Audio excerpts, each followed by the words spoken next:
Assalamualaikum warahmatullahi wabarakatuh. Selamat pagi teman-teman. Perkenalkan saya Riko Rahmat Adriansyah dari Offering C9.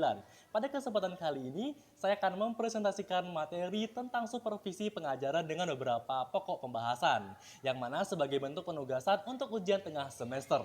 Adapun pokok pembahasan yang akan kita kaji pada pertemuan kali ini adalah diantaranya yang pertama pendekatan supervisi artistik, kemudian kedua pendekatan supervisi klinik, yang ketiga teknik supervisi pembelajaran individual, dan terakhir nanti teknik supervisi pembelajaran kelompok daring atau online.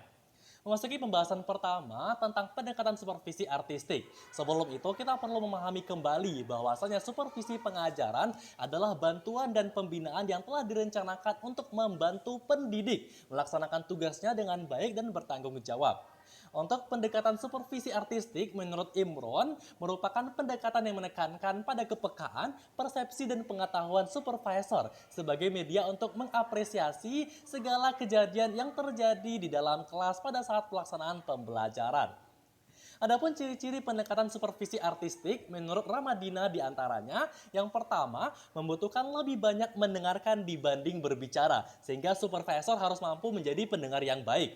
Kemudian membutuhkan pengetahuan atau keterampilan khusus untuk memahami masalah yang terjadi di lapangan. Yang ketiga, menjelaskan makna dari peristiwa yang diungkapkan oleh tenaga pendidik. Yang keempat, menunjukkan bahwa supervisi ini merupakan suatu fakta pribadi dan kekhususan. Kemudian tahapan yang ada pada pendekatan supervisi artistik adalah yang pertama perencanaan, kemudian pelaksanaan meliputi sebelum pelaksanaan dan juga setelah pelaksanaan, kemudian juga evaluasi dan refleksi. Adapun kelebihan dari supervisi artistik ini adalah fenomena pengajaran dalam hal ini supervisor melihat secara teliti, halus, dan dikaitkan dengan gejala yang lain. Peristiwa yang sama mungkin memiliki penyebab yang berbeda. Sedangkan untuk kelemahannya sendiri, supervisor harus mampu mengapresiasikan fenomena secara tepat. Mungkin dari segi waktu juga akan memakan waktu yang lama. Adapun problematika pelaksanaan supervisi dan juga pembelajaran daring. Untuk pelaksanaan supervisi diantaranya adalah sebaran supervisor tidak merata, kemudian juga kompetensi supervisor tidak merata, dan juga kompleksitas tugas manajerial seorang kepala sekolah yang tidak terlaksana dengan maksimal, dan juga budaya mutu belum terwujud. Kemudian juga unsur subjektif supervisor masih dirasakan di lapangan. Dan juga sering terjadi pergantian kepala sekolah, sarana dan prasarana terbatas dan belum merata, serta terakhir rencana tindak lanjut atau RTL belum optimal dalam pelaksanaan supervisi.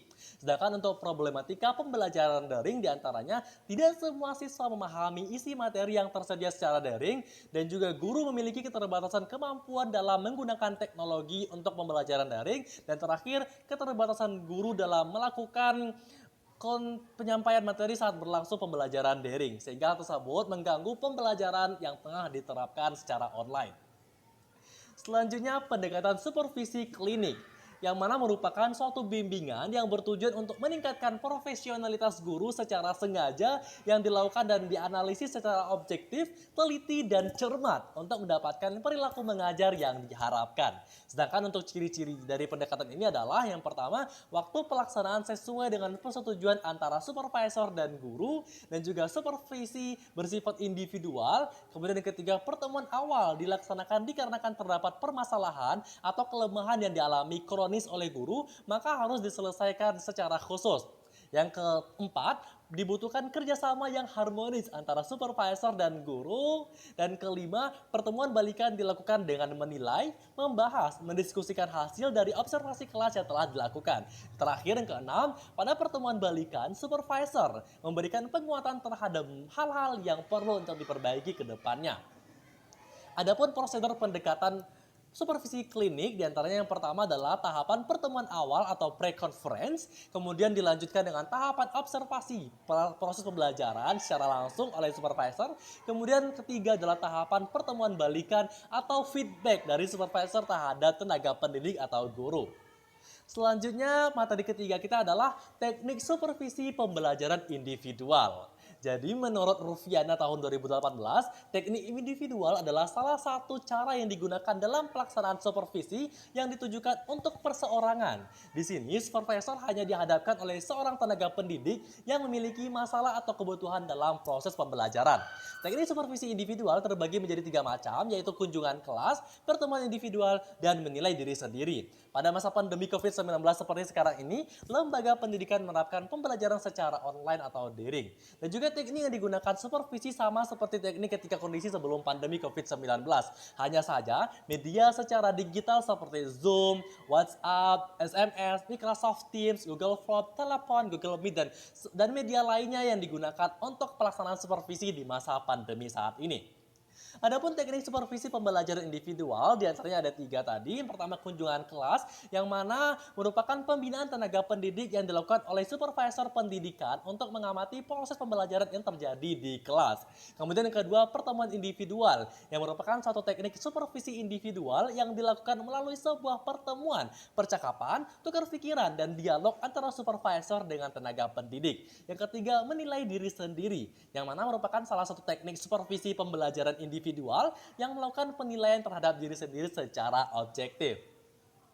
Selanjutnya adalah teknik-teknik supervisi pengajaran secara general. Yang pertama ada kunjungan kelas, kemudian pertemuan pribadi, kemudian ada rapat dewan guru atau staf, kemudian ada kunjungan antar sekolah, kelima ada kunjungan antar kelas, keenam pertemuan dalam kelompok kerja guru atau MGMP, selanjutnya penerbitan buletin profesional, dan terakhir ada simposium dan seminar.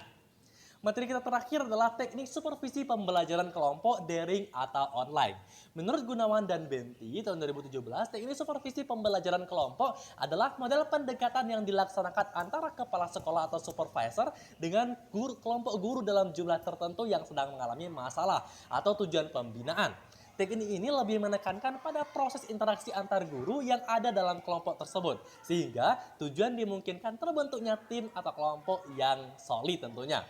Adapun bentuk-bentuk supervisi kelompok diantaranya yang pertama adalah lokakarya atau workshop, kemudian ada simposium, kemudian juga ada demonstrasi mengajar, dan keempat ada buletin untuk supervisi, kelima ada seminar, dan terakhir ada diskusi panel.